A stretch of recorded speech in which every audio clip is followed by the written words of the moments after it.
Good afternoon and welcome everybody to the workshop on common evaluation methodology and held by Arcade. So this is a workshop around the common evaluation methodology as defined in the SRIA. So we'll talk today about what is it and what is missing today, what needs to be done. So first of all, let's give the word to Stefan Dreyer of Ethico, and he will welcome you from the project Arcade.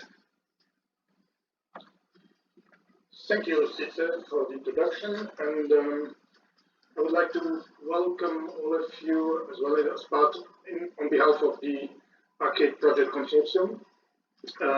So I'm Stefan Dreyer indeed, and as mentioned by Cesar, I'm Senior Manager at Ethico ITS Europe, and I'm coordinating the Arcade Coordination and Support Action. Before we start with the presentations, I would like to provide you with a quick overview of the Arcade project and as well explain a bit the context for this workshop. So Arcade is a coordination and support action funded by the European Commission as part of the Horizon 2020 framework. It started in 2018 and is building on a long legacy of coordination and support actions that started in 2013 with the Vehicle Road Automation project, followed by the CAD project, and now Arcade. And all these actions have been focusing on building consensus among stakeholders for a harmonized deployment of connected and automated driving, and therefore, in particular, supporting the alignment of research and innovation activities in Europe. The project involves 23 partners and relies strongly on the associated partners and as well a large network of stakeholders that we are federating. In the second slide, I'd like to give you an overview a bit of the different of how the project is structured. So it consists of three main pillars. The first pillar is the stakeholder network. So this network used to be in the past so far the joint stakeholder network between Arcade and AirTag. I can say now that we extended this network by including, for example, the CCAM platform working group, some of them with which we really collaborated quite extensively in the last year. In particular, for example, working group 1 and 2 that helped us completing the knowledge base with information about initiatives from member states. And now the plan is as well that we will collaborate more intensively with the CCAM partnership that Tom Harkin will introduce just after my presentation. The work in Arcade is structured according to thematic areas that we are now currently aligning according to the clusters, the 7 clusters that are considered in the CCAM partnership. And all this knowledge that we are gathering in different meetings of stakeholders, the workshops, but as well the UCAS conference, together with the Commission, is fed into the knowledge base. This knowledge base is meant to be a one-stop shop for all information about research and innovation initiatives and as well piloting and large-scale demonstration activities in Europe. And this is available online on the address that you can see at the bottom of this slide, knowledge base connectedautomatedDriving.eu. The purpose of this knowledge is to support the development of roadmaps for Europe. So far, we have been supporting the development of the STRIA roadmap from the Commission and as well the ATAC roadmap. In the future, this will mainly support the update of the strategic research and innovation agenda of the CCAM partnership. This knowledge is meant to identify gaps and possible new research and innovation needs in the future. So with that, I would like to hand over to Cesar and I would like to thank you all for your participation and wish you all a very nice workshop. Thank you. Thank you, Stefan. Okay, let's look at the program. We'll start with the introduction by Tom Harkin of DG RTD. Then we talk about the current state of the methodology introduced by Yvonne Barnard, and then we'll have 4 projects introduction and a panel discussion among the projects and Tom Harkin. Then we have a short break, and in that break we move to the 5 breakouts. We'll tell you about the technicalities of that just before the break. 5 breakouts, each of about 20 people, and then we will wrap up and talk about the next step. So that's our agenda for today. Just to introduce to you the way of working for today, we'll be using Slido at various stages in the program. We'll tell you when. And the hashtag for this session is arcade, easily. So in the plenary, we'll do questions and answers through Slido and some polls as well. It means that you as an audience, you remain muted during the plenary session. There's simply too many of us. The speakers use the camera in the plenary, and of course in the breakouts it's a much smaller group, so there we can be much easier in how we do that. The breakouts, if all is well, you received a link in an email in the last days, but we will repeat the links as well in the chat box of Teams. So if you go to the top, you see this chat icon, and there we will drop you the link again. What's important to know, if you leave a breakout session, you will automatically go to the plenary, back to this plenary session. So you'll come back, except you need to hit the button resume. Okay. We are recording this plenary session. This is for the knowledge base website at connectedautomatedDriving.eu, and maybe it's a good idea now to try Slido and get you into the way of working. So I invite you to go to this link and answer the question, enter arcade, and then answer the question, in what country is your home office?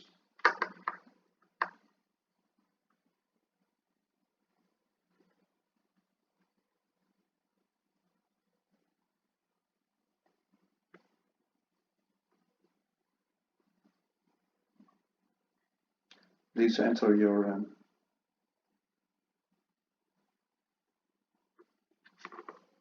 yeah, we have 18, 22, 23.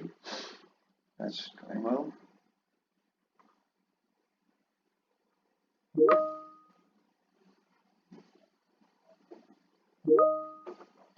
Okay. We have a nice representation from Austria, Belgium, Finland, and Germany, and France. And Netherlands and the Netherlands are separated, so but it's already showing nice turnout.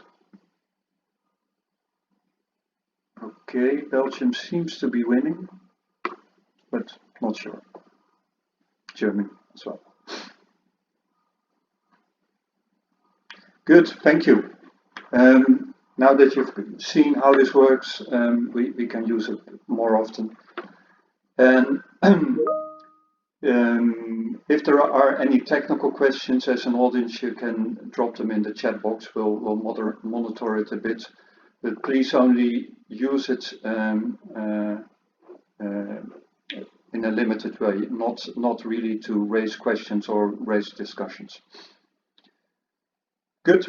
Let's move to the next speaker, which is Tom Malcolm, Policy Officer for Connected and Automated Driving at the European Commission. He has been very active in the CCAM platform, and in particular in Cluster 7. And he will introduce for you the topic of common evaluation methodology. So, Tom, can I give you the word? Yes, thank you, Sietse. I hope you can all hear me clear. Very clear. It would have been nice to see you all in person, but unfortunately this is 2020. Let's try again next year. This year is virtual. I have no control of the slides, so I will ask Sietse to go to the next slide. Let's see if that works. Excellent. So yeah, thank you for the introduction. I'll try to set the scene and speak a few words on why we need a European Common Evaluation Methodology. Competition was just mentioned. Competition leads to a lot of good things, I think, and quite often getting automated vehicles on the road is compared to a race. I think we are now more and more getting into a stage where we realize that it's not a race but a team effort. There is not one single party that can really bring automated vehicles to the road. I think one of the general comments is from my side that this is a joint effort. And, of course, competition, some friendly competition is always good. It gets things moving, but in the end, we need more cooperation. That's one of the reasons that we also have a partnership for CCAM, which stands for Connected, Cooperative and Automated Mobility. If you can go to the next slide, Sietse. So here are a couple of the goals of the proposed public-private cooperation in the form of the CCAM partnership. They are mentioned. They're probably not new to you.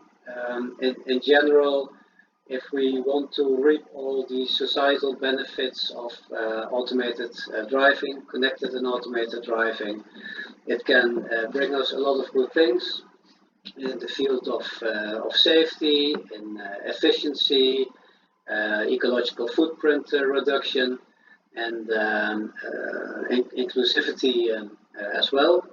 And one of the goals that we have is provide European leadership in safe and sustainable road transportation through connectivity and automation. Next slide.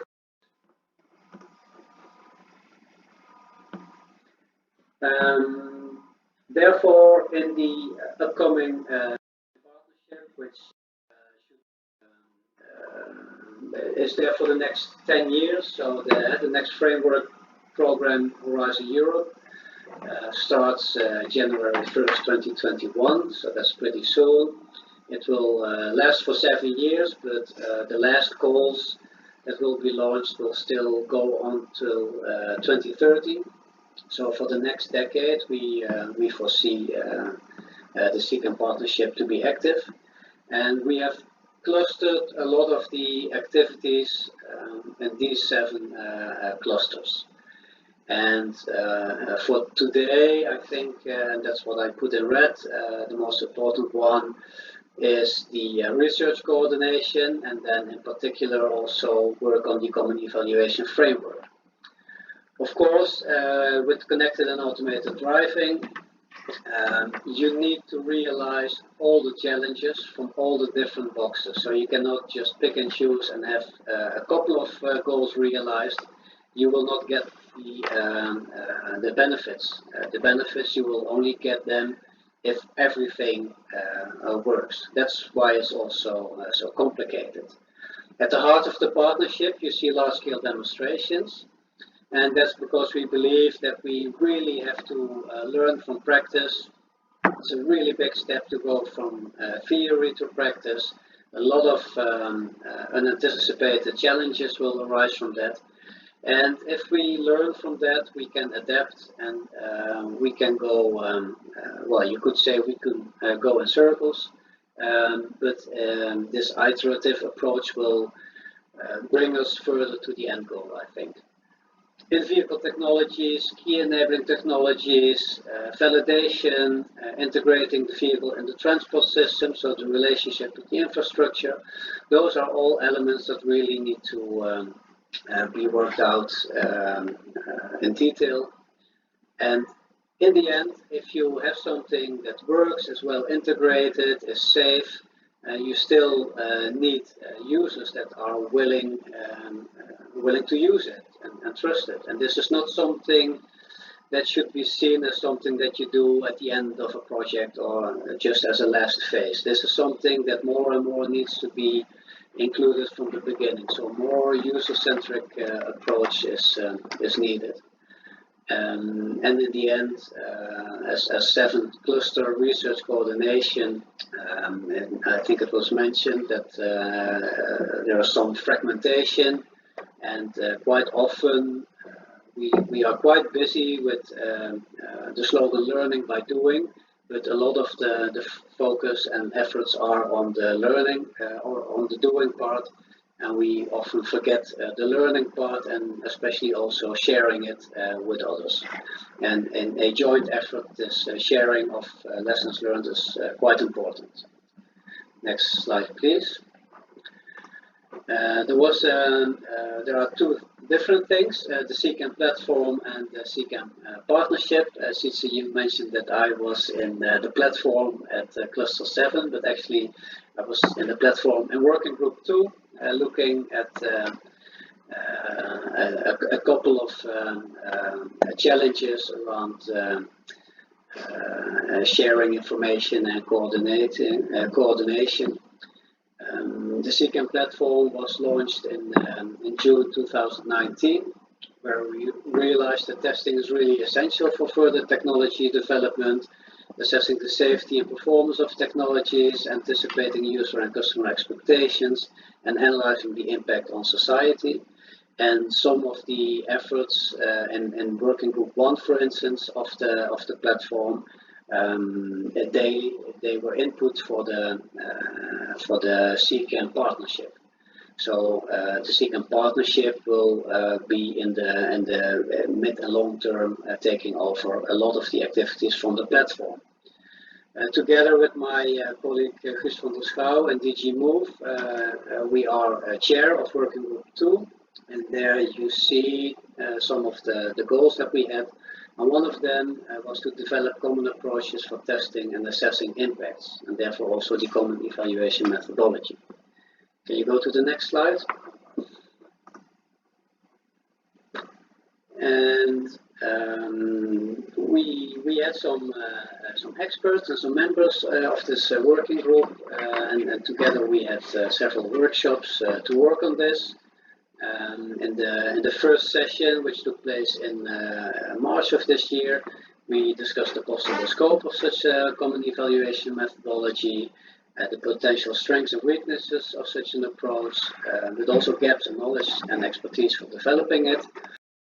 Today is also focused at identifying those gaps. And in the second workshop, which took place at the end of March, we also looked at the suitability of the current methodology, or methodologies, I should say, and a first outline was discussed. This all resulted in a draft paper of This all resulted in a draft paper. It was presented in the working group, and it will become available publicly early next year. If you can go to the next slide. There's a little bit of delay in going to the next slide. Yeah, there we have. So the envisioned European Common Evaluation Methodology consists of several elements. It should build on the collective knowledge and experience that is out there. We have to look at lessons learned that are relevant for a certain evaluation. They are not all the same. We try to create a guide for setting up new evaluations so that you don't have to start from scratch. And we're also thinking about setting up a support team to help you with doing this. If you go to the next slide, you see a visualization of these elements.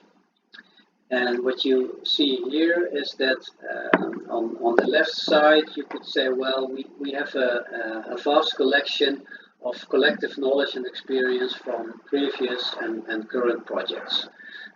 So for instance, the Festa Handbook is in there, the work that is done in the trilateral impact assessment group. A lot of projects are there. to mention a few, L3 Pilot, Levitate.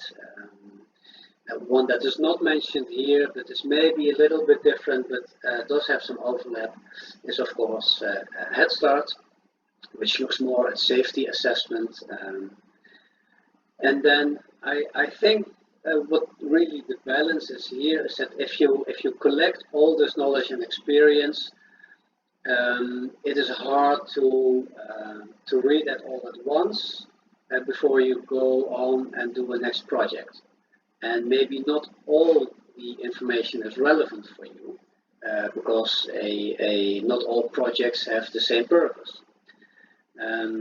So to make it a bit more accessible, you could think about having a lessons learned section in the arcade knowledge bases where you, let's say, summarize a lot of the lessons learned in terms of the evaluations from all those projects and initiatives. And from that you could distill a certain set of guidelines or a guide that could help you if you set up a new project, and of course you have to set up a evaluation approach. And in order to help you with that, because quite often it is not as simple as reading a recipe in a cookbook, that analogy has been used quite often. We think it would be beneficial to have a team of some experts that could help you. So the combination of a certain guide that is based on the collective knowledge that is out there and some expertise from the team can really help you efficiently set up a evaluation framework for a new project. And there you have to find the balance between doing it tailor-made for your project and making use of all the knowledge that is out there. If you can go to the next slide, Sietse. Then here you see some of the next steps. In general, I would say, so for working group 2, we will finalize the report that will be publicly available in the first quarter of next year, where you can read all this back. This workshop is also addressed at identifying gaps in the current methodologies. It is also not that the result will be something static, because with new projects and new developments there will be new challenges, and all the methodologies have to address those. So it is always ongoing work. And then another challenge that we have is, of course, how to distribute all this work and the activities. I mean, the platform was nice to bring together a lot of expertise and a lot of people, but if you want to develop something, you also need to have some resources to actually do it. A lot of the work in the platform was on a voluntary base, and you can do a lot with that. But if you really have to build something, some resources should be available. And that's why we are thinking that we have to distribute upcoming work and activities also between current projects, upcoming projects, the partnership, and maybe some projects already have identified some of the elements. For instance, Arcade is also looking at the evaluation methodology. So there are some resources available, but we should try to coordinate all this. Please go to the next slide. I also see that I have about 3 minutes left, so I'll keep this short because it has been mentioned before, the knowledge base. And there is a tab there on the left side on guidelines and evaluation methodologies. So if you go to the next slide, you see a little bit more on what is in there. And I will not explain that to you because I think that Yvonne Barnard will talk about this a little bit more. So as you see, there is already quite a lot of information out there. There is still a lot to be done, and it's good to be in a workshop where we are actually working on this. I think this was my last slide, so I'd like to thank you for your attention, and if there are any questions, I may be able to take them on. Thank you. You can thank you, Tom, for your introduction and your explanation of the common evaluation methodology. For the audience, you can raise questions in Slido if you like. We can take 1 or 2 questions. And just to check, since I cannot see them in Slido, so you will. Yes, we have them out. yet a third person, Julie Kasterman, who takes care of the Slido questions. Okay. It seems you were super clear, Tom, because no questions is arriving. No questions Well, yet. thank you. That's one way to interpret it. Thank you. We'll get back to this in the panel discussion, because then we will definitely have questions. Yeah. Excellent. Yeah, Good. Thanks. Let's move on to the next topic on the agenda, which is the thank you from Tom. And I will introduce Yvonne Barnard of the University of Leeds, and she will explain a bit about the current methodology baseline. Hello, I'm Yvonne Barnard from the Institute for Advanced Studies of the University of Leeds. On this slide you see 2 pictures. The left-hand one is from Festa, the methodology that has been developed over the years to perform field operational tests, and now also the large-scale pilots. And on the, I'll come back to that, and on the bottom part you see a picture from the trilateral group on impact assessment. That's an international group in collaboration with Japan and the US, where we looked at different areas where impacts are expected from automated driving. So that could be safety, it could be energy, public health, land use, and travel behavior, and other types of impacts. Next slide, please.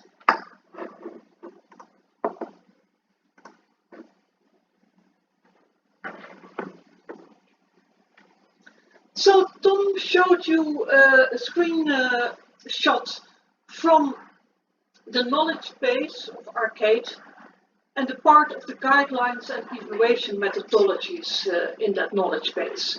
And the first item you can find there is the Festa Handbook.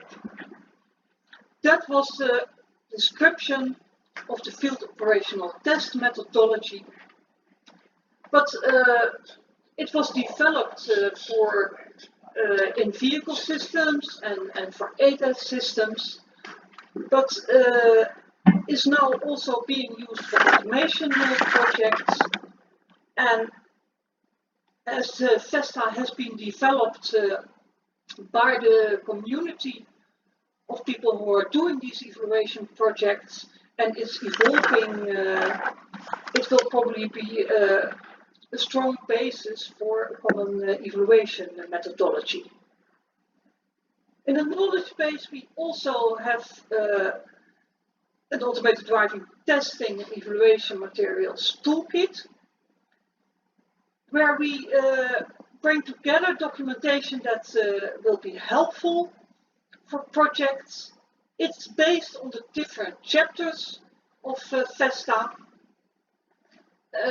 It contains webinars where things are explained, but also deliverables, guidelines, checklists coming from different projects that can help you in the different stages of your setting up your project and conducting evaluation studies for road automation. For those of you who are not familiar with Festa at all, one of the breakout groups is dedicated to explaining it all in far more detail. Another page is about the impact assessment frameworks. How do you determine the impacts of automated driving? Then there is a part, the legacy, from the FODNet project, a wiki and catalogs where all kinds of sources and information about past field operational tests can be found, as well as a wiki on tools that can be used in evaluation. We now also have a page about system dynamics modeling of CAD impact. It's an uprising situation method where you can find more information about that. And finally, we have a set of documents about ethical guidelines. So I will encourage you to have a look at that knowledge base. So this is what we have at the moment, and it's ongoing and developing. Can I have the next slide, please? So this workshop is especially about finding gaps that will have to be addressed in common evaluation frameworks, and I'd like to name several ones. The first one is about research questions and key performance indicators. What we have seen that in automation projects there's usually a very large numbers of interesting research questions because we want to know so much. But one of the question is, how are we going to define and select them, and how are we going to establish the indicators in order to take measures to answer these questions. The second one is related to the study design. We usually work in automation projects with systems that are still under development and not ready for market purposes. And there are also quite a lot of restrictions on the use of these vehicles on public roads. How do we set up a study design that on the one hand provides a rich user experience, although it's not allowed often on public roads and you need safety drivers? How are we going to test different scenarios when we have limitations? The third one is the famous baseline question. What do we compare results from a field operational test or an automation pilot? Where do we compare it with? Lower levels of automation, no automation, can we have a baseline? And how do we deal with the differences between how humans drive and driving behavior basically coming from computers? Maybe they are not the same at all. The fourth is about safety, regulation and ethics. We need guidance on performing large-scale tests on public roads in many conditions. And there are lots of ethics questions and questions around how do we ensure safety and protect data and privacy of participants. And finally, there is the socio-economic impact assessment. We want to know what automation will mean for our society. And to get results, we need new types of simulations. We need data in order to scale up our results and determine impacts. And there is a lot to be done in this area. And how do we know more about impacts when we do not have sufficient data and when we still need to develop appropriate simulations? So lots of questions, and I think our panel will have even more questions. That's it for my part. Back to you, Sietse. Thanks, Yvonne, and thanks for giving this baseline, where are we today, and the methodological gaps, and at least a couple that we identified up front, but there will be many more and probably in the audience as well. Good. Speaking of the audience, we'd like to learn a bit more about you who are listening now, and to find out what you are doing. So the first question at slido.com is, what is your prime activity in CAD? And after that, there will be the question, have you been involved in evaluation in an automation project? And what methodology did you use? So let's go to question 1.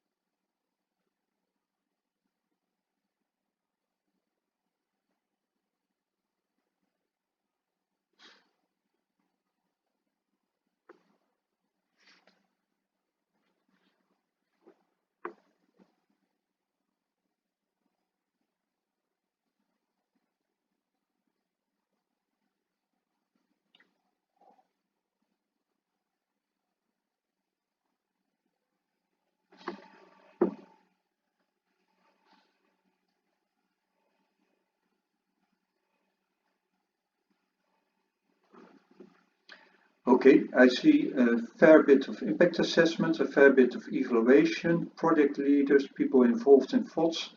So I'm really happy to see such an expert audience here.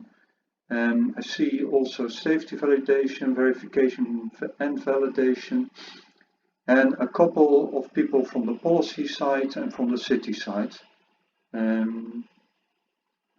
Yeah, connectivity being represented a couple of times.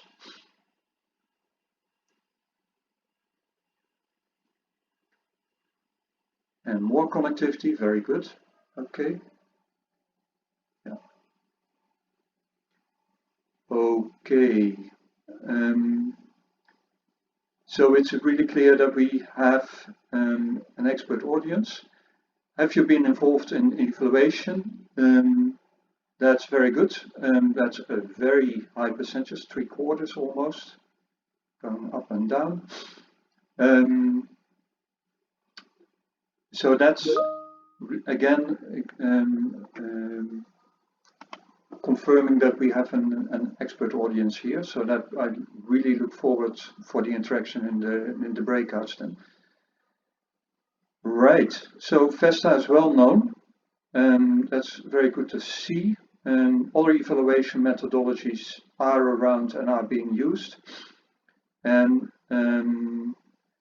But it seems that the winner is really, let's say, a project-specific methodology which is based or inspired by Festa in some way. Now, in the breakout sessions, we can talk about in more detail on what exactly you did use, and it would be interesting also to learn.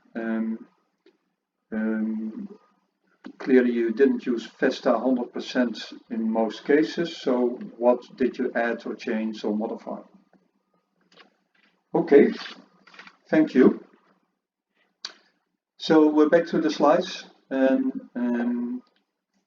thanks for your input. We'll be heading to the next topic, which is 4 project introductions. So we will introduce 4 projects that deal with evaluation or with safety validation in some form. And while the presentations are being done, you can raise questions in Slido again, and we'll answer 2 or 3 questions for each project. So the first project that we'll start with is Levitate, and will be presented by Hitesh Bogani from Loughborough University. The second project is a French project called SAM, led by Nadesh Fall from Hidecom. The third one is a European project called Head Start, presented by Bernard Hilbrand of Virtual Vehicle. And the fourth one is L3 Pilot, presented by Satu Inama from VTT. So Let's move to the first presentation then by Hitesh Bogani, and we'll go about one by one and have a couple of questions from Slido after each session.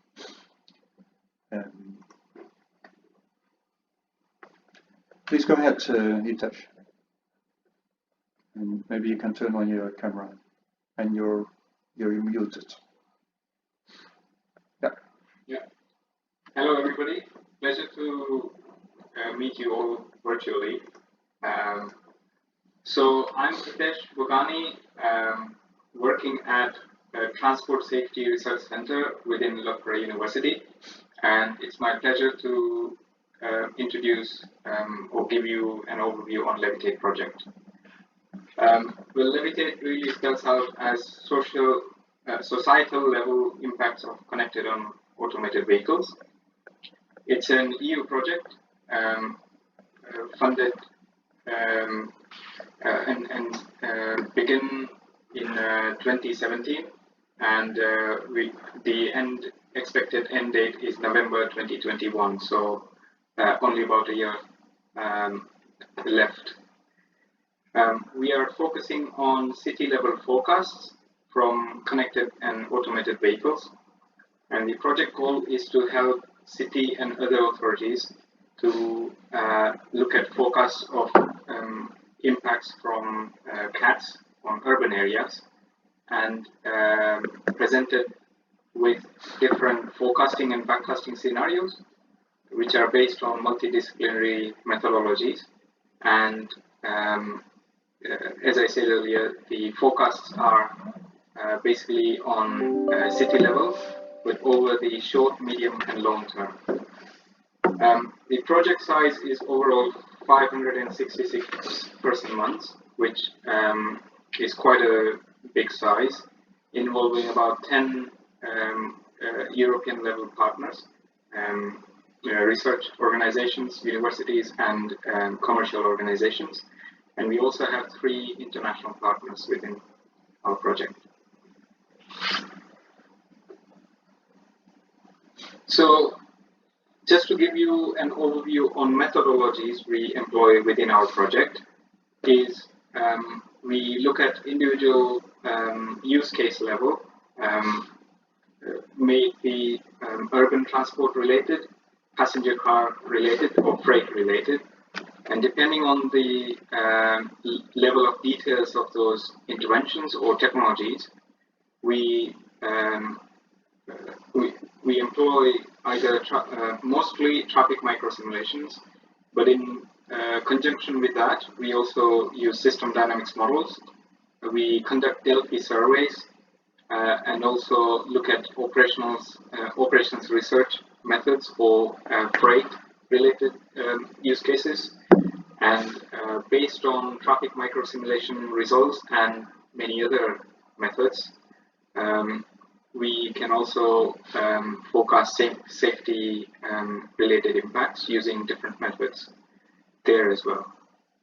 We also have driving simulator studies planned, which has been impacted by COVID. But nevertheless, we do envisage to forecast changes in driving behavior using this method.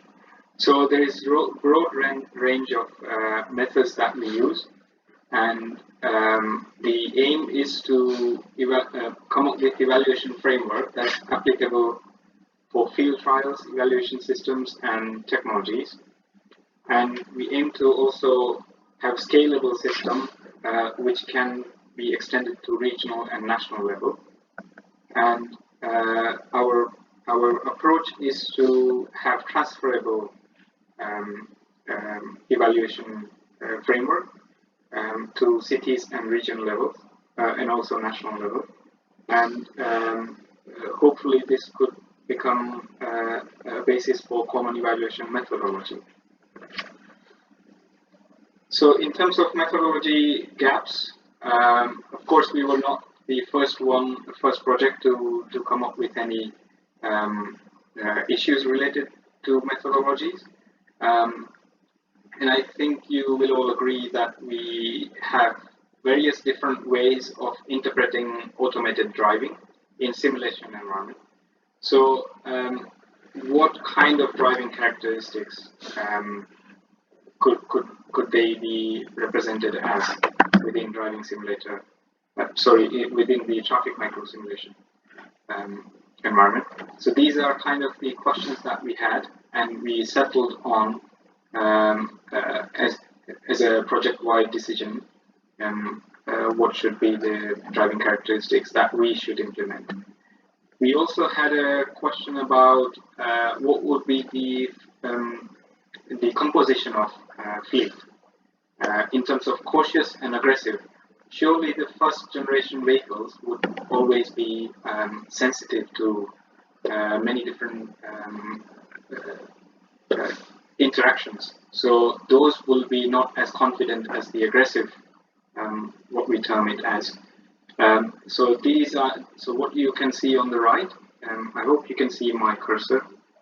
I can bring out the laser pointer. So as you can see on the right, this graph that shows blue human-driven vehicles, cautious vehicles in orange, and aggressive vehicles in yellow. So they are basically phase-wise entered into the system. The plot doesn't show time here, it's just the scenario that we are looking at. In terms of the human behavior, we also know that any transport mode that's introduced, any new transport modes, we do not know how humans might behave or take it on. And this, for that reason, we have made it as an assumption. But it would be good to have it as part of the model as well, if we know enough about those behaviors. And the definite gaps in evaluation methodology beyond our project, we see that we have lots of different interpretation of automated vehicles and lots of different speculations. It would be a very good idea to have at least functional requirement of AVs that can be turned into assumptions within models, and so that those different models and the results from those could be comparable. In terms of vulnerable road users, this is very much lacking because they are mostly not involved, so they are not mostly represented within micro-simulation models, unless we are looking at pedestrian traffic as well within urban environment. And this is something very much lacking in most methods. And finally, we think that these methods have purposes to serve, and they are all developed and employed to ask different questions. And they don't necessarily lend themselves to work with each other. So, for example, system dynamics method and traffic microsimulation methods, they don't normally work together. And if they were able to work in co-simulation environment, where each other's inputs can be used in an iterative process, that would, of course, form a robust analysis of a real world. Okay, yeah, Hitesh, I need to ask you to close because of time. Okay. Yeah. So that's all really. I'm done with my presentation. Thank you. Thanks, Hitesh. Did we receive any questions in Slido?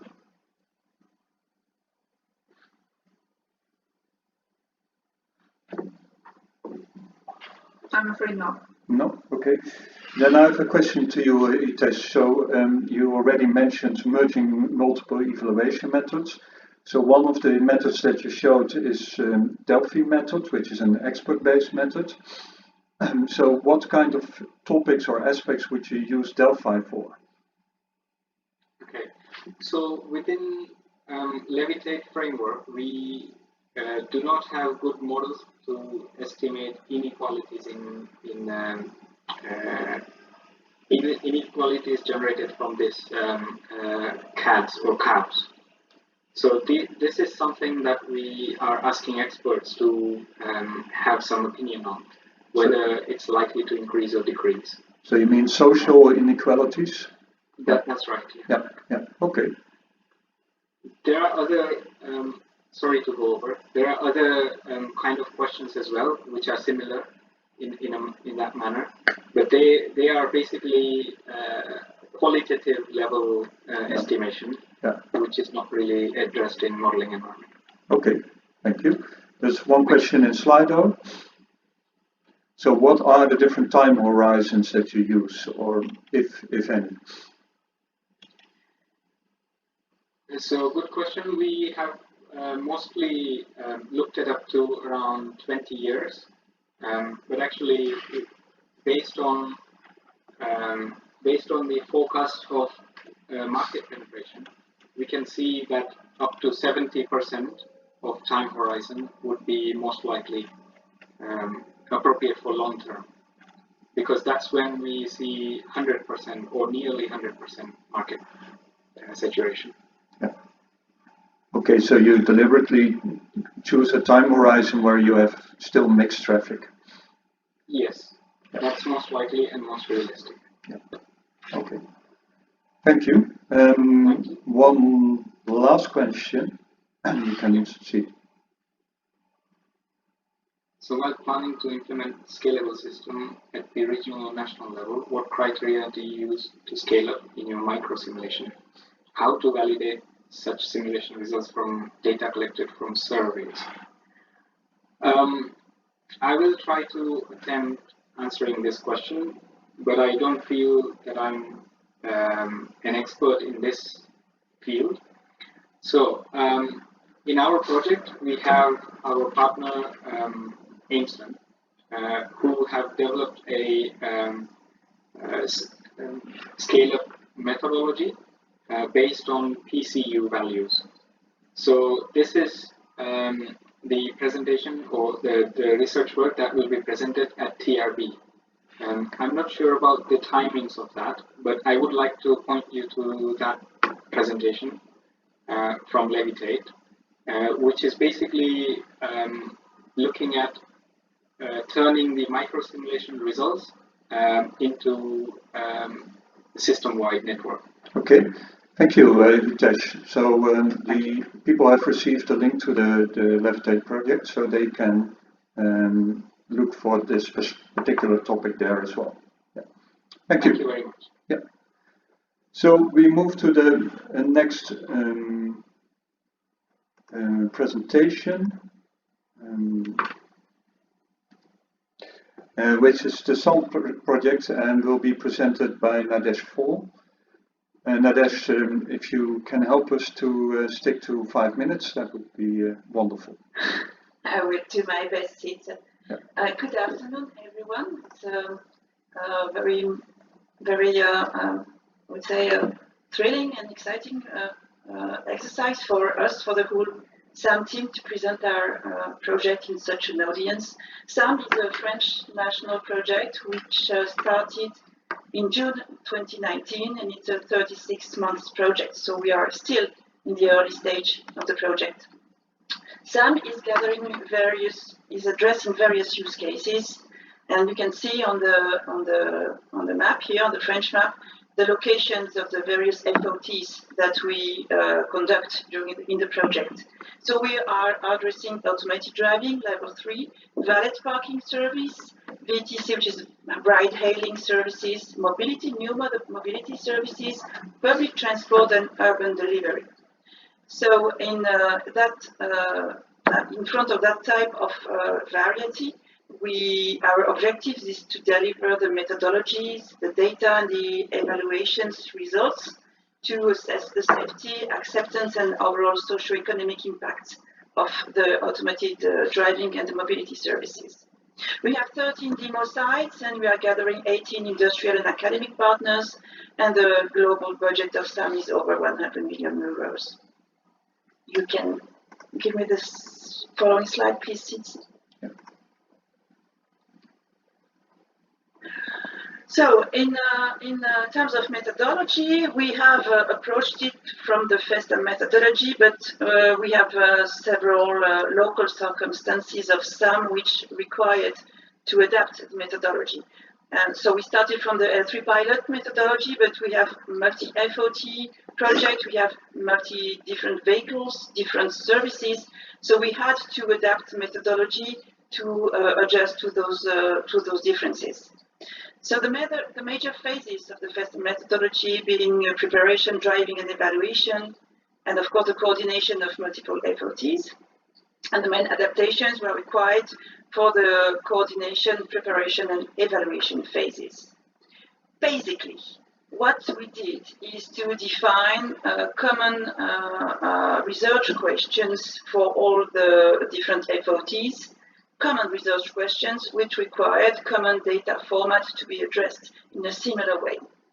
And as we had so many different vehicles, we had to address also various collecting and processing methods for those data. So the data are provided first from the experiments themselves. So we have experimental data coming from the vehicles, the users, and also from the other road users. Basically, we take some videos of the infrastructure and of the scenes. Then we have data when we use the models, upscaling models, simulation models to complete the data, and we also have data coming from the literature. And the methodology, the assessment methodology we have defined and we have developed combines all those different data. What we can, of course, this is a national project and it's a very competitive project, but of course, some of the results, most of the results will be shared will be published and shared with the CCAM community. And basically, the adaptation guideline for the Festa for this kind of project will be published and will be shared. And the data models, tools, storage and formats, and the data flow descriptions as well. If you go to the next slide, we have identified gaps in the methodology right from the beginning of the project. First, there is no reference for coordinating multiple FOTs. We had no monitoring tools. We had very complex confidentiality issues to face with the competitive partners, OEMs which are competitive, and also partners from the public transport. They competed among themselves, but the modes were competing also, so it was highly competitive, and so we had very high confidentiality issues and of course legal issues, and among most of them the GDPR constraints to provide the videos and the recordings of all the data. We have no baseline for service evaluation and acceptance, so we solved this by collecting data and information at various stages of the implementation process of the service, right at the beginning, after a couple of months, and in the long term to see how the evaluation and acceptance evolved during the time. We had no definition of the data flow architecture, the models and formats that we had to set from scratch. And also we had no structure for the scaling up model, and we are still missing it. So we are looking for alternative options to solve that by detailed descriptions of the territory and the analysis of the transport flows and detailed description of what's happening. Then we provide the KPIs through the simulations, and then we work on the upscaling and deployment scenarios to identify what could happen in the future.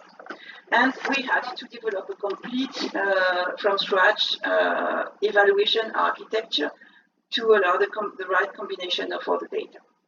But what we see for the future, beyond those preliminary gaps, is that we will need, or we are missing, and we will be missing common description methodologies for vehicles, services, functions, use cases, etc. Because we see we have a great variety of situations in some, and it would be necessary to understand data and categorize them in the right vehicle category and right service category, and this would also allow us to anonymize them and provide more data and increase the willingness to share data, which is another issue which is coming in front of us, that the lack of data, operational data, open data, and willingness to share data from the industrial partners is a forthcoming issue. Then we have the third coming gap is the scale of the experimentation in terms of catchment area. We have a small fleet and prototype vehicles, and the technical maturity is not very high. So we have to integrate this roadmap for technical maturity in the evaluation methodology. We also have to identify or to define size of the fleet, which is small but should be bigger, and we cannot have all those vehicles on the street. So we have to cope with that, and this is a methodology that we are missing at the moment. I was brief. I hope this I was on time and was not too brief. Perfect, thanks. So, do we have any questions from in Slido? No. No? Okay. Then I have a question for you. So one thing that really stands out in this project is that the element of services. And so you already mentioned that for services you find little guidance how to evaluate them. So if as a naive question, so is a service not just another use case for a vehicle under test? Can you see it like that? A service is not a use case.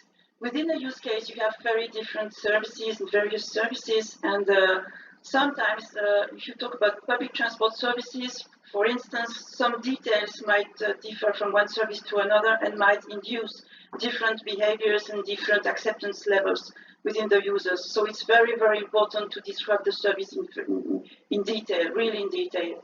And we are missing the references and the frameworks to do that at the moment. Yeah, okay, clear. And then there's a question in the audience. Have you applied any simulations for AV safety? The methodology, what we are doing in SAM is collecting data, scenario data that will allow us to run simulation in the future.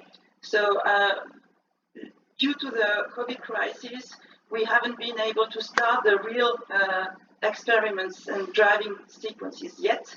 But when the vehicle are driving, we will collect the data in order to define the scenarios and run the simulations for safety validation. Yes. Okay, thank you, Nadesh. Then we move on to the next project.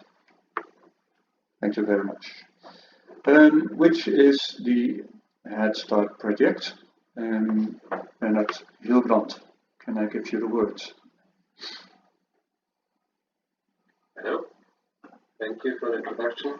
So my name is Bernhard Hilbrand from Virtual Vehicle, and I will give you a very brief introduction to the Head Start project, the Head Start methodology, and also the gaps that we found out in this methodology. So Head Start is a Horizon 2020 project that started in January 2019. It has 17 partners spread all over Europe, with Ada as the coordinator of the project. The main goal of Head Start is to define testing and validation procedures of connected and automated driving functions with three main points. So we have key enabling technologies, that's V2X communication, cybersecurity, and positioning. So this will be our main focus here. Then we want to cross-link all the test instances with, such as simulation, accident loop, proving ground and field testing. And also we have three key user groups that we want to concentrate on. That's technology developers, consumer testing, and type approval. Next slide, please. Okay, here is the Head Start methodology. So a very quick introduction to it. On the right side, you see the driving function that should be evaluated. Yes, here. Then the first thing you want to do is going from all the input that you have, the ODB, the DBT, tactical maneuver behaviors, you want to create a query for the scenario database. So everything that you see in this green in the screen, so yes, here. That is not directly part of the Headstack project. So we take scenario databases from partner projects. But of course, the scenario database is very much needed. So we get the logical scenarios from this database. And in this box selection of relevant scenarios and stochastic variations, we do several checks. We look at if the ODD is sufficiently covered by all the scenarios that we gathered, and if the scenarios are inside of the ODD, to have a very compact set of scenarios. Also, we look at which parameters are very important for us and how to vary these parameters. Going on, we can now enrich this here. We can enrich the scenarios with the key enabling technologies, especially with positioning and communication, because during the course of the project, we found out that we have to deal with cybersecurity in a bit different way. So that's the reason why cybersecurity is presented here on the left side also. Then the next box is allocation of scenarios. So here we compare the requirements of the scenarios with the capabilities of our testing methods, and then we can allocate the scenarios to the testing methods. And then we do the testing with the several testing methods. So for virtual testing, accident loop testing, and proving ground testing, we use the scenarios from this database. For field testing, it's a bit different because we can't directly recreate scenarios from the database on field testing. But for example, when we look at the CADs, field testing is a good possibility to test those. And then finally, we have the evaluation phase where we try to combine all the results from the testing methods and come to a final conclusion about the safety evaluation. Next slide, please.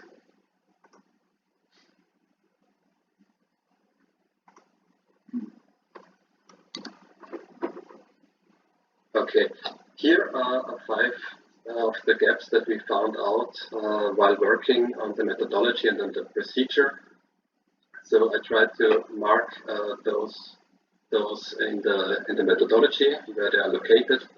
So first, there is no standardized ODD format description at the moment to create the queries for the databases, scenario databases. Then scenario databases have no standardized output format. This is also quite a problem, especially if you want to automate as much of the procedure as possible. We decided in the Headstack project to go with OpenTrial. Then we have 2 gaps regarding the key enabling technologies. So on the cybersecurity part is how to assess cybersecurity to provide enough assurance level. And on the other 2 CADs, the problem is how to create a logic for communication and positioning.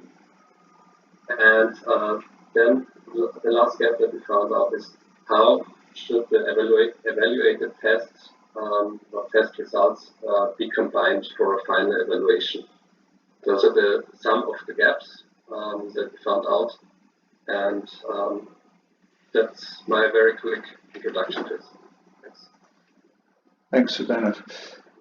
Are there any questions? Yes. So the first question, how do you check if scenarios cover the ODD? That is a good question because this is also one of our gaps that I didn't been put up here. At the moment, it's only possible to do it by hand. We don't see the possibility to somehow automate this.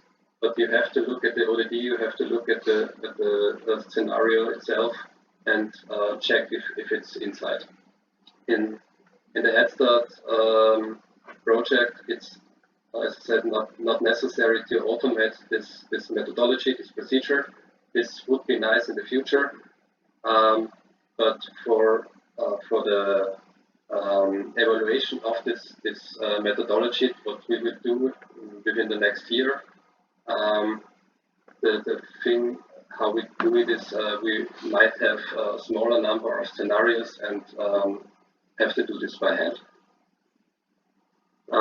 Then, is the virtual simulation tests equivalent to field tests? Can you assess fulfillment of requirements by using simulation? So there is a possibility of cross-validation when it comes to field tests and virtual testing. So we have planned several demos in the Festa project to look at certain parts of the methodology and how we can just test this methodology to evaluate the procedure itself. And in one of these demonstrations, we want to do this cross-validation that we record field testing, let's say, scenarios and use this data for virtual simulation. Okay, Bernard, thanks very much, and thanks for answering the questions. So we'll get back to you in the panel discussion with the other project members. We have now one last presentation on projects. It's from L3 Pilot, Sato Inama. Please go ahead. Thank you very much. How do I get this? Oh, the slide. Sorry. Oh yeah. So hello from my behalf. So my name is Sato Inama and I'm from BTT and the SP leader on methodology in L3 Pilot. So L3 Pilot in short, the project objective is to assess the acceptance and socioeconomic impacts of conditionally automated passenger cars by these large-scale real-world experiments. And we have 4 different automated driving functions, 2 of them for motorways, 1 in urban environment and 1 for parking. Of the project size, not get it moving, no, okay. So the project size, we have 34 partners in total, 50 months of time and 68 million euros of funding, or not funding, but budget for this project. On the other hand, when we are looking at how large are our large-scale pilots, we have in total 1,000 drivers, 100 cars in 10 different countries all over Europe, and here you can see the map of our pilot sites. L3 Pilot methodology, this is very similar to the Festa V that Yvonne showed earlier in the workshop, and we have adapted it for large-scale AD pilot when we are not dealing with mature technology as in FOTs or the Festa methodology assumes, but on these prototype vehicles. So we have more iteration, a little bit different grouping of activities, but the basic steps are the same. Then there was a question that what can we offer for common European methodology, and the answer is that we can offer a lot. So this is a large project, and we have put also a lot of resources for defining the methodology and for doing the evaluation. So we have done a thorough job in many aspects, and depends of course what is the level of guidance given or what are the topics that are needed for common European methodology. I'm sure that we can, there are elements that we can offer, and you can find them from our methodology reports and evaluation reports, but also of course the project partners are happy to tell more about that. And methodological gaps and the L3 pilot solutions. For example, there is a gap between the prototype testing and then the scenarios that you assume for impact assessment. I mean, if you assume that 30% of Europeans would use this technology, you cannot assume that they are driving this prototype vehicle. So we had to come up with this concept of mature automated driving functions. There is a lack of single data source to define the target accidents of this technology or the traveling inside the operational design domain of each of these automated driving functions. So we had to combine multiple sources for practically all the elements of scaling up. There was a gap in methodology for principles how to merge data from multiple pilot sites without compromising the privacy of these OEMs who have offered us the data. And we have cut the data into what we call these driving scenarios, so looking at separately lane changes, car following, approaching a lead object, etc. And that has worked pretty nicely. There was a gap that how to make the best use of many different experimental procedures that we have 15 pilot sites, so we have slight modifications for all of them, and our solution was that you need to really understand well these experiments, and we have had these links between different experiments and research questions to what they can contribute so that we really understand it well. One gap, how to assess the acceptance and mobility impacts if pilots are conducted with safety drivers. So we have come up with solutions like having the ordinary driver and passenger seat. We have had these driving school pedals, etc. And then there are some supplementing data with surveys and focus group simulators, so that we understand it better than just with the safety drivers alone. How to predict the future of the socioeconomic impact assessment, very relevant question. We decided not to predict anything because prediction is hard, and especially prediction of future, and that's why we use this snapshot approach, so that we assess only the impacts of level 3 automation and nothing else, and then we did not need to do the prediction. There are many more gaps that we have found, but for many, luckily, we have found some kind of solutions. But then there are some gaps that will remain beyond our project. Example, the detailed modeling of these automated driving functions in commercial simulation tools. I mean, when you are doing a lot of measurements, you might find out that there are certain differences in the way that humans drive and the automated car is driving. But with the use of these commercial simulation tools, it's not possible to put everything in it. And now we are just working on finding solutions for that. But that's clearly an area where development is still needed. Then there are certain accident types which are not possible to do or to evaluate with the simulation. And so there are easier areas for safety impact assessment, and then there are more difficult ones. So clearly, some job remains also on that side. We are assessing both motorway environment and urban environment. So motorways are more standardized, and that was easier to find a way how to model the European motorway network. But going to urban environments when there are so many different attributes, how to describe even the street networks. And yeah, this is very difficult area. So if we want to do good scaling up for the urban environments, this is an area where we need to go still further after the project duration. Do I still, oh yes, there's some delay in the slides. So yes, we came up with this snapshot and not needing to predict the future. But of course, if you want to predict the future and see that in 20-year lifespan of this technology, or in 30 years from now, what is the impact, of course, then you need to do the prediction of these alternative futures. So that is something that we decided not to do, and we left it for to be done after the project.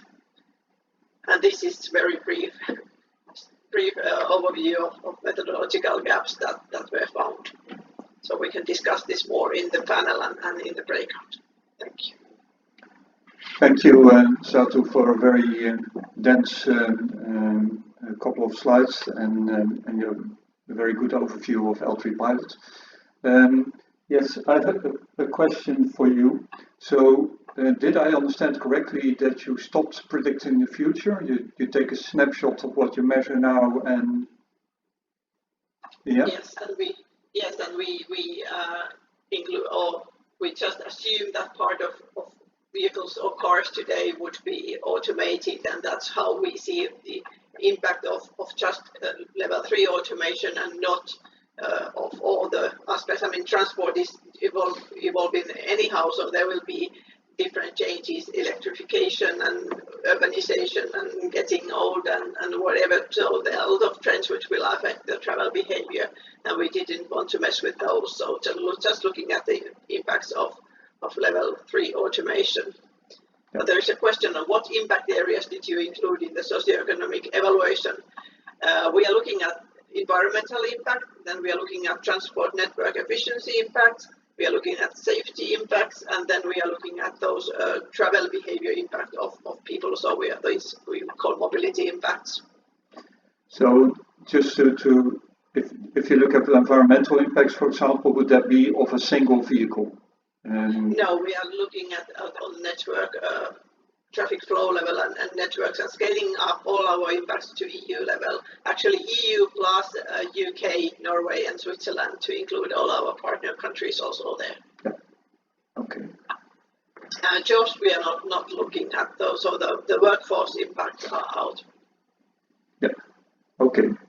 But yeah, and simulation is also involved for part of that, right? Yes. Yeah, definitely, because in our pilots, even though we have a lot of cars, but they are spread at many different sites, so you cannot ever have high penetration rates of automated vehicles anywhere. So when you need to look at those high penetration rate impacts, then you need to utilize simulation. Mm-hmm. So in a way, that's still predicting the future. Well, yeah. Okay. Thanks, Satu. Let's move on to to the next session, which is the panel discussion. So Satu, you can stay in the call. We'll first do a couple of exchanges with the presenters, and then we'll have a little panel, a little Slido poll for you. So not yet. Just to Satu and Hitesh, Bernard, yes, if you can turn on your camera. Now we're going to put you all on the school benches. Okay, Tom, can you join us as well?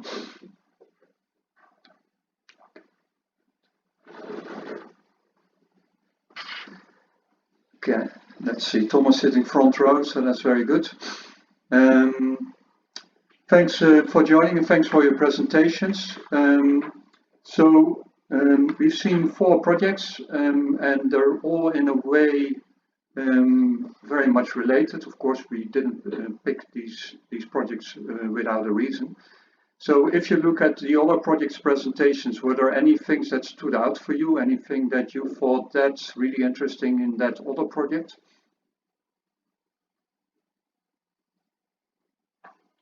If I may start, so I think Levitate project has good connections with the cities, so that's probably an area where we could collaborate to see whether they could offer us some handy solutions for how to scale up the impact in the city areas. Hitesh, how do you look at that? Yeah, of course. I also found synergy in terms of establishing what driving characteristics might be of connected and automated cars. And I think so the comment is the same for L3 pilot as well. We would like to build that collaboration in terms of modeling the automated vehicles in our simulations to forecast that on city level. Okay. So use your output as our input. Yeah. Yeah. Yes, and with SAM project, L3 pilot already has done collaboration in this, how to set up the methodology and on these more theoretical considerations as well, how to do it. Yeah. Okay. And Bernard, from Headside, you already mentioned as a gap the combining the evaluation results. So do you mean they're combining results from field test and simulation, or do you mean various aspects of that need to be combined? Yeah, so from the procedure, it's planned that every testing method itself has a evaluation by itself. But of course, this is just a little aspect of the whole story. So in the second step, we have to bring all those testing method results together to have a final evaluation result. And right now, it's not clear how to do this, but this is now we have a few tasks that starts right now, and they will deal with this problem. So I hope we can figure out a solution here. Okay. Does this sound familiar to you, Nadesh? You're muted. You're muted. Thank you, Sitze. Yes, we had this collaboration with the three pilots on the methodology. We had the first workshop together with Tatu and the experts from three pilot, and we also have, of course, close connection. As Bernard mentioned, we have this ODD standardization that is highly important for us, and well, Head Start is facing various use cases, such as we are facing various use cases, and that's an interesting comparison to do. Definitely. Tom, from your side, any impressions from these project presentations? Yes, well, it's good to see that quite a lot of aspects are being addressed. What I see, one of maybe the joint challenges that there is in, let's say, a common way to describe ODDs and scenarios, and maybe also, let's say, a reluctance of sharing that, as there may be some competitive elements, OEMs. I'm not sure how to overcome that, maybe in an organizational way with a trusted third party, or maybe some other approach, but without compromising, let's say, enough detail to have good descriptions. I don't have an answer for that, but that seems to be a quite common theme. Okay. Hitesh, you wanted to react on that? No. Okay, I just had it that impression. Yes. Thanks. May I comment this? Yeah. So this, well, the continuation project of L3 pilot called High Drive will start next year, and there we will look at these edge cases of certain and more detailed scenarios. I mean, now we have, even though we are in competitive domain and not everything can be shared, a lot can be still shared, and we have found ways to share data on certain levels, so that is enough for more than 100 research questions. But indeed, in High Drive process, we will look at these edge cases, and there we need to figure out solutions how to do it in a way that is fine for all the parties. Okay. Yes, Hitesh? Can I just comment on this one about sharing the data? Maybe the exact details cannot be shared because of the manufacturer confidentialities, but perhaps the overall requirements, system level requirements, can be shared so that everyone is working with same basic assumptions or basic starting point. Yes, and that could be one of the way to enhance the harmonization. So this will be functional requirements at the full vehicle level. That's correct. Yes. Yeah. Because if we talk technical requirements, then sensitivity again hits in. Yeah. Okay. How that requirements are met is probably a confidential thing. Yeah. But what needs to be met is for, at least from modeling point of view, it would be a good starting point as an assumption. Okay. We prepared a couple of Slido questions for the audience, or a little poll. Please go there and give us your impressions as an audience.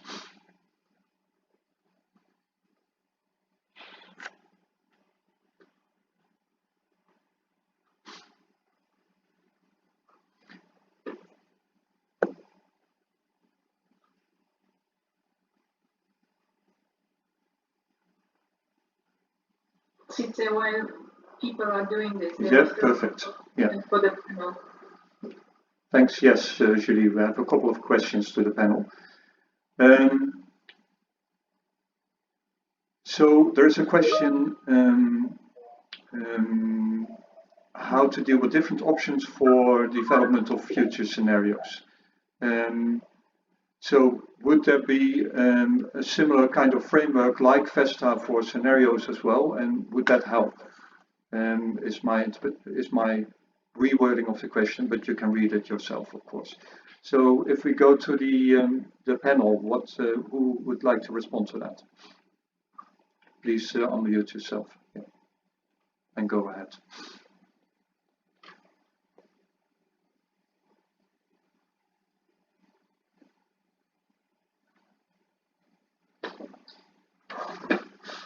Yes, Jane's question on these future scenarios, that would be indeed so that somebody does the prediction of different futures and what will happen in transport outside automation. That would be super handy. So that then kind of the different answers from different projects would be more easy to compare if the view of future would be more similar than. So it means that it means that you will have some sort of either standardized or reference guidelines for defining and developing your scenarios. That's correct? Yeah, I mean, what happens to the transport safety, for example?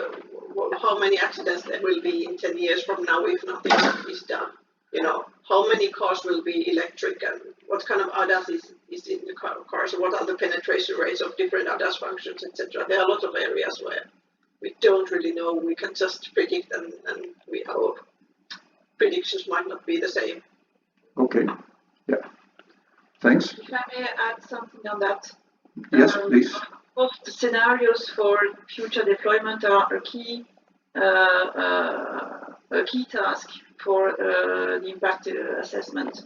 And it would be good, maybe not to share all the scenarios, but at least to have a couple of shared common scenarios for the CAD community could be useful. Of course, everyone is able to develop their own views, but sharing a minimum of common scenarios would be really good.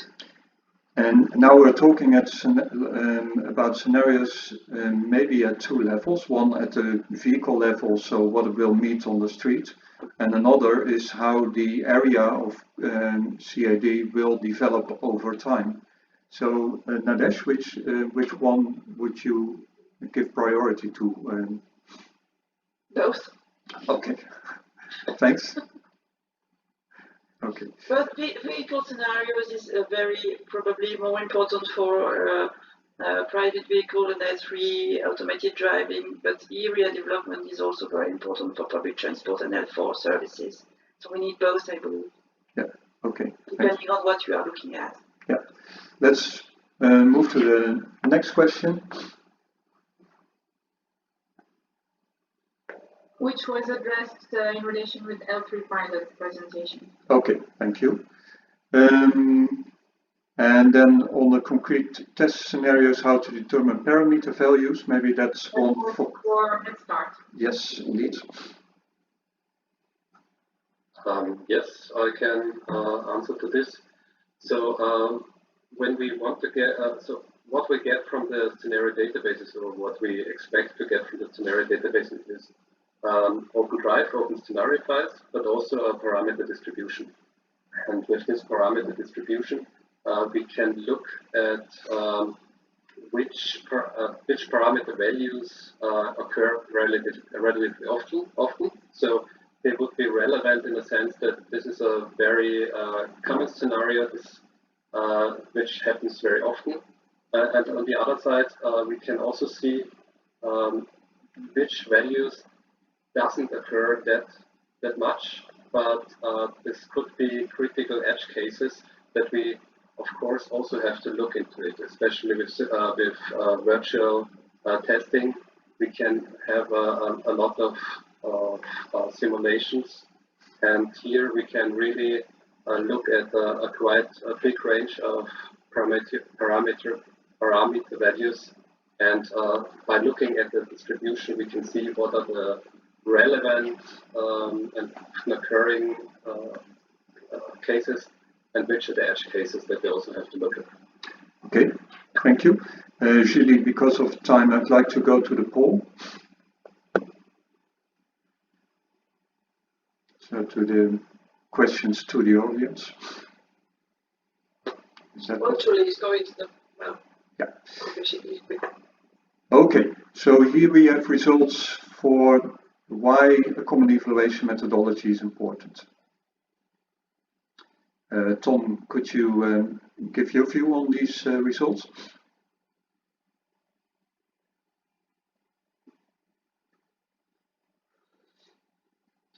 Yes, I can. Of course, I think that, well, the first three is also something that I would have filled out. Of course, we may be biased by the people attending this workshop, of course.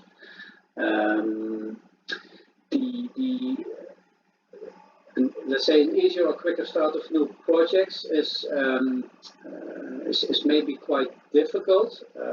Also because quite often when you start a new project, there's also an inclination to do it your own way.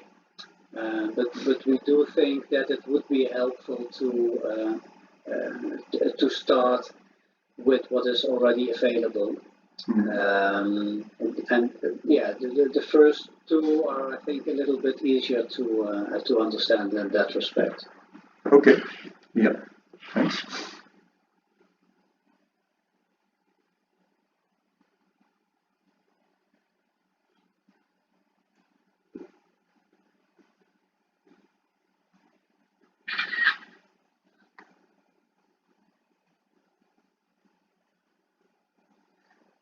Okay, so we see here the scientific basis is really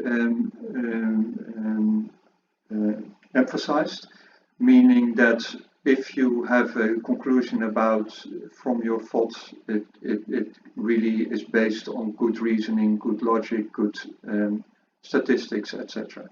So, Sato, what's your view on these responses? Yeah, I see that not too many people want elaborated guidance with many details. So I guess making good solid basis with this scientific basis seems to be the key, and being flexible and agile. And I think that's really important. I also tick that one because we don't have the perfect solution yet. So I guess we cannot stick to what is known today. So I think those I did seem very important also to me. Yeah, okay. And we all, of course, know these adverse conditions. No project is perfect and no pilot is perfect, so you need to be flexible. Yeah. The last question.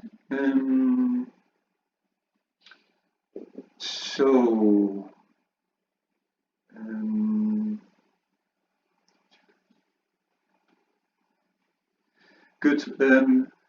Nadesh, if we talk, for example, about a second topic, a glossary of terms, you are dealing with service-related FOT and many FOT sites. So is this something you recognize as something important? it's highly important because we have, yes, many different FOTs, but also many different stakeholders, and they all have their cultural reference and framework, and they don't understand each other simply. So sharing common glossaries is the minimum first step we need to take to get everyone around the table and be able to understand each other. Mm-hmm. So yes, this is highly important.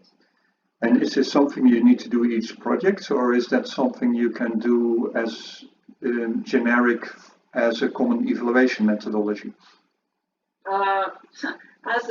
We need a standardized ODD definition. I think personally that we need standardized service definition and categories of vehicle description. So I think this should be part of a common CEM. Yeah. Okay. Thank you. So, Hitesh, from Levitate, you have, I would say, the most open or most future-oriented evaluation methods. So, also including a lot of qualitative assessment. So, what if you see that the responses coming up now? Are there things you are missing from your project? No, I think that's quite complimentary. But what I wanted to say in terms of glossary as well, in our project we encountered that in terms of usage of scenario, which was quite confusing because we were also dealing with traffic microsimulation. So we had driving scenario, I would call it driving scenarios. And we also, at a higher level, city level, we had different types of scenarios of levels of automation, levels of transport, different transport modes and model split and so on. Developing glossary term would have helped overcome the challenges of dealing with our own glossary. Yeah. So it would have saved our time. Yeah. Okay. Also looking at different, so for example, the checklist for practical steps. Sorry, that wasn't the one. The one that was on recommendation on how to deal with uncertainties. That was one of the options given. In my personal opinion, it would have helped the project quite well if we had some kind of guidance on how to look at uncertainties. Because Okay. when we are forecasting maybe about 20 or 50 years in time, there's nothing going to be same that we assume now. Yeah. So how do we deal with that? Yeah. Uncertainties. Yeah. Imagine 1 year ago, even before Corona or COVID, we couldn't imagine how it was today. Indeed. Exactly. Yeah. Yeah. Okay. Thanks. Just as a final question, Tom, we have these very large pilots now, so like L3 pilot and some, and over the years, in the coming 5 or 10 years, will they keep growing and become larger and larger until we? Where is the end? Well, the end is in actual deployment, of course. Yeah. But yes, I think there are two elements to that. I think they will be growing in size, so learning how to scale up is important, but also the level of complexity needs to increase as well. And I think those two elements are really important for future tests on open roads and realistic conditions. Yeah. Okay, so really that will mean larger pilots even, and even stronger need for a common methodology to handle that. Yeah. Yeah. Okay. Thank you all. Because of time, we want to move to the breakout slowly and have a short break. So this is I want to thank the panel for their contributions. Let's move to the slides again. And we have brief introductions of the various breakouts.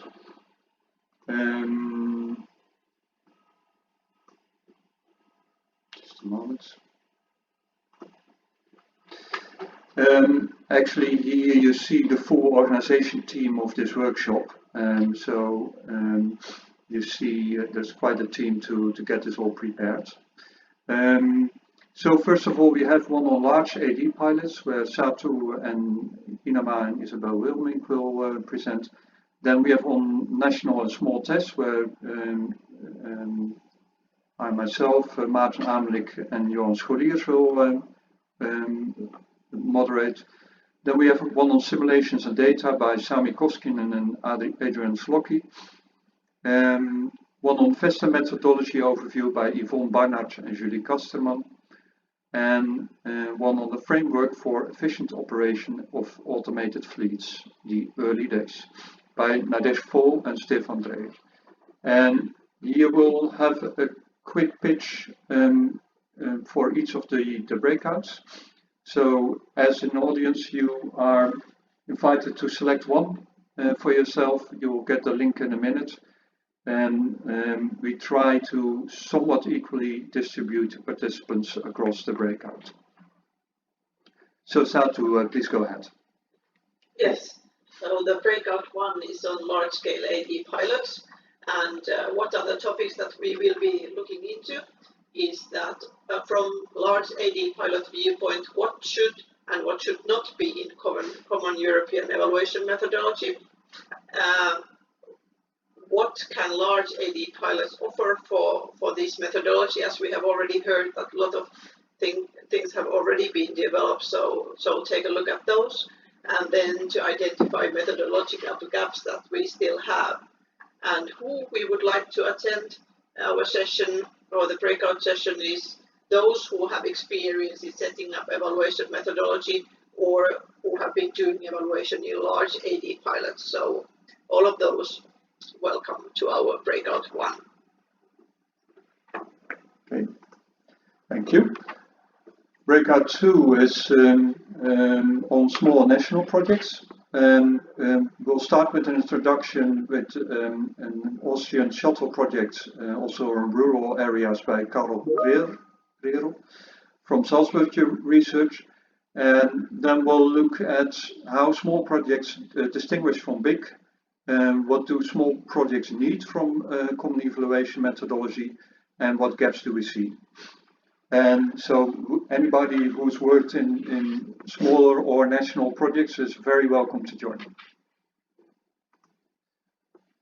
Then we go to breakout three. Okay, so for breakout three, we have prepared for you a few discussion topics for a start. You probably read them rather fast. A couple of them are about simulations, a couple about data, something last about privacy. Thanks. And number 4 by Yvonne. Yeah, number 4 is a bit different in the sense that it's more like a webinar where we explain the whole Festa methodology and the main steps. And it's meant for those people who don't have experience or not very much experience in doing all these evaluation works in FOTs and pilots, and people who are not so familiar with the Festa methodology. Okay, and then the last one, Nadesh. Yes, so what we are going to talk about is the concrete challenges and methodological gaps identified by large AD pilots. How do we solve the issues? What are the frameworks we need in priority? And how can common and harmonized frameworks support in solving the issues and gaps?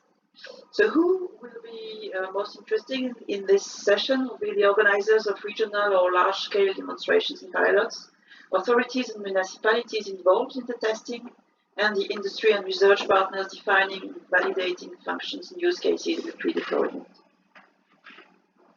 Thank you, Nadesh. Then going to the breakouts, I need to explain a little bit. In a minute, you will have received an email, if all is well, to where it has links to the breakouts.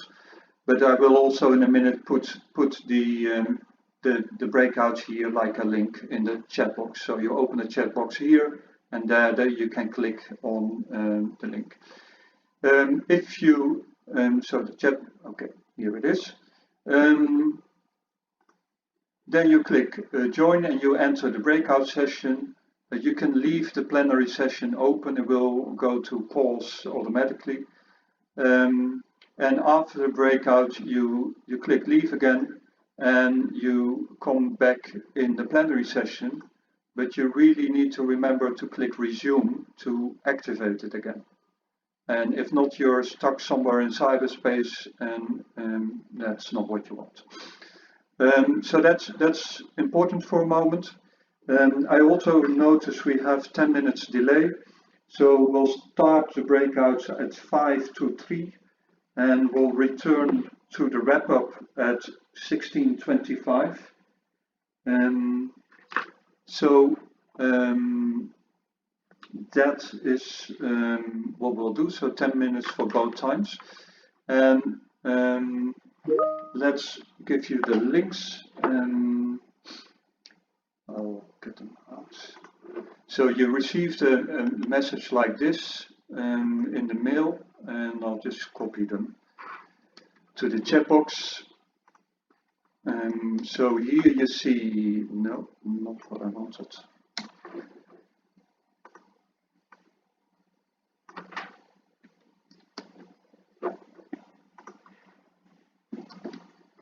Yeah, the large-scale pilots.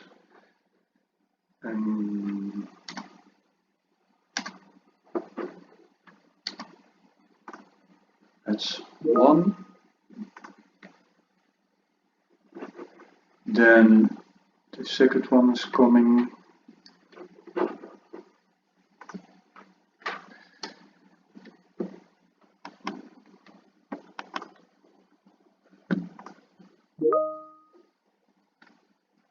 Okay, the numbering is off. So national and small is number 2.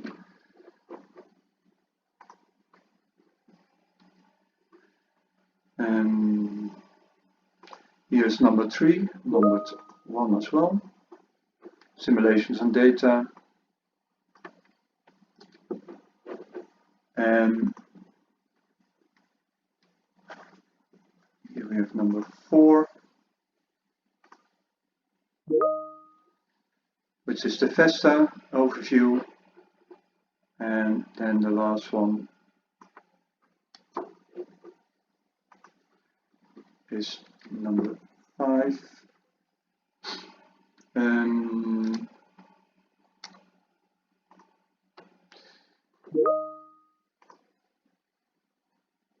Okay, so here you have the links again to the breakout sessions.